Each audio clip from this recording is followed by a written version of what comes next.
Gem or junk? Howdy gamers, and welcome to another edition of Gem or Junk. This week out we have the infamous Vegas stakes for the Super Nintendo. Alright, so this is the thing. Betting sites and the gambling community has changed tremendously since 1993. There was no internet in 1993. If you wanted to gamble, you went to Vegas. If you didn't have the money to gamble, you had one of those stupid dot matrix handheld poker games or slot games or whatever, or you had Vegas stakes for the Super Nintendo.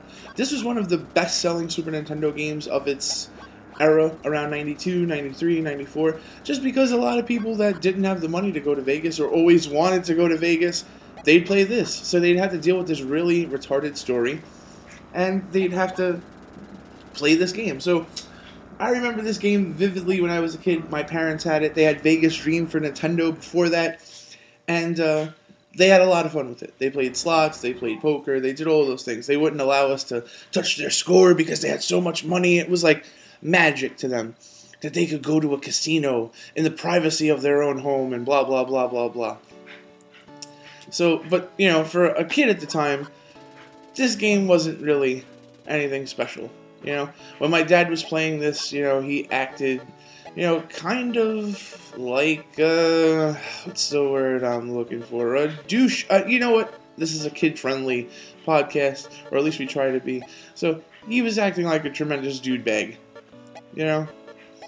So, he'd play and he'd be all focused and, look at me, da-da-da-da-da, I'm so good, I'm the gambler, oh, blah, blah, blah. And I really didn't get it. I didn't get what made this game so good.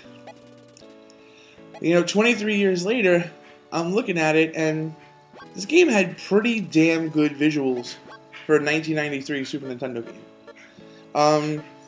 So, stuff like this, like, yes, guys, phones used to be on walls, and they used to be connected to things, and there was no internet, and this is just kind of like a relic of the old way, of the way games used to be.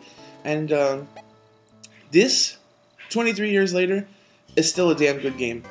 The fact that it has blackjack, slots, roulette, craps, poker, all of those things in there, I mean, even the cutaways are good. You got some lighting, you've got like good decent sound effects and animations and stuff. This game still holds up today. It's still a pretty damn good Vegas game. And how many times have you ever said to yourself, 23 years later, anything, that it's still as good as it once was?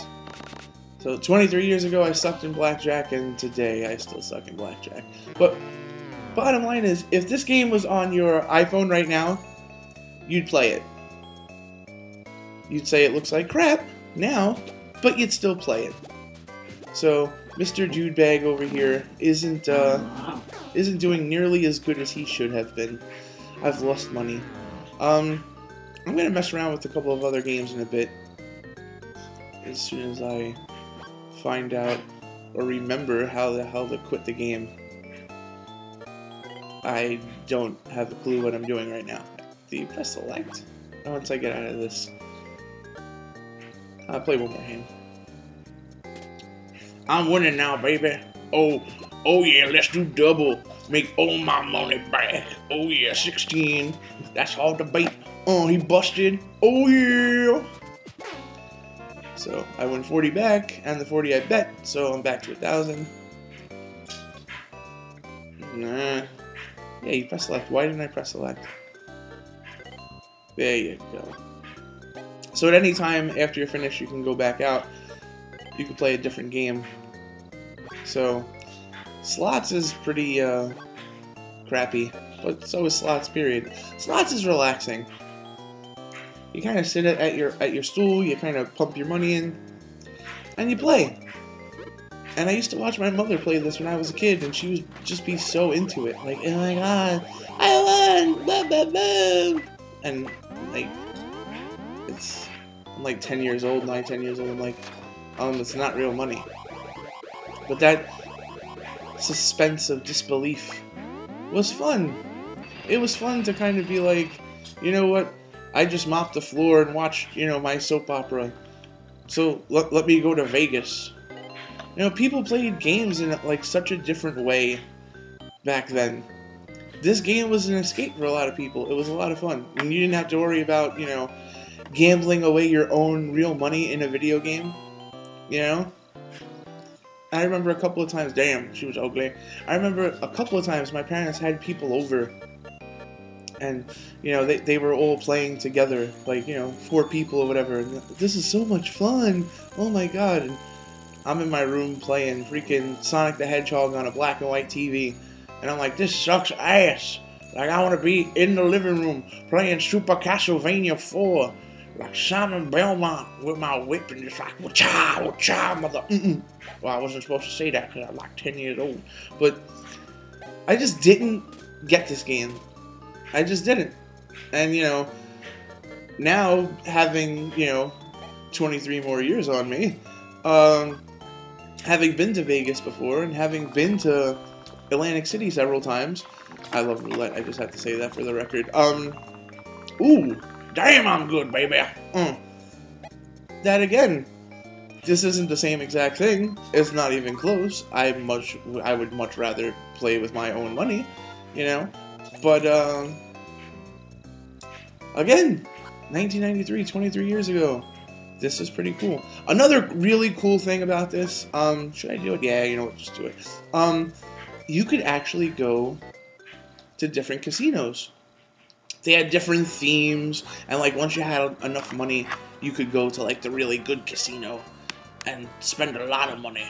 And it's not going to happen to us yet, but there are times like when you meet shady characters and they take money from you and stuff. Just like, look at that, like the segues, the cutaways. This game was really in-depth. It's kind of like a testament to the way HAL Labs does business, because even like 23 years ago, when Kirby was still like kind of just like blossoming into the character that he'll eventually become. I don't even know how to play craps. I haven't played it like in a long ass time. They still did really good business. They make really good games. So like HAL's Hole-in-One Golf is another game on the Super Nintendo that just is still a really damn good golf game. The same way this, in its own way, if you want a little escape, then this is a pretty damn good game as well. So, bottom line, visually, it was awesome for its time. Today, it's still at least playable. Yeah, it's grainy, it's pixelated, but it's like, what do you expect? 5 different games, a kind of fun story, not a bunch of ton, but I can't even speak English. A bunch of different, you know, things going on. And, for the $4 or $5 that you're probably going to end up spending on this, not a bad waste of time. Especially, it's a nice little trip down memory lane.